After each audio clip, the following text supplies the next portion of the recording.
Ito pa ang inyong ginagawa. Iyak kayo ng iyak sa altar ng Panginoon dahil hindi na niya pinapansin ang inyong mga handog at hindi na siya nalulugod sa mga iyon. Itinatanong ninyo kung bakit?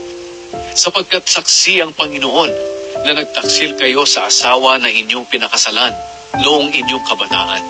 Sinira ninyo ang inyong kasunduan na magiging tapat kayo sa isa't isa.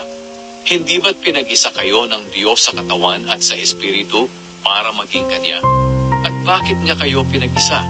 Sapagkat gusto niyang magkaroon kayo ng mga anak na makadiyos. Kaya siguraduhin ninyong hindi kayo magtataksil sa babaeng pinakasalan ninyo noong inyong kabataan. Sapagkat sinabi ng Panginoon, ang Diyos ng Israel, ayaw kong maghiwalay ang mag-asawa. Kung hiwalayan ng lalaki ang kanyang asawa, ito'y pagmamalupit sa asawang babae. Kaya siguraduhin ninyong hindi kayo magtataksil sa inyong asawa.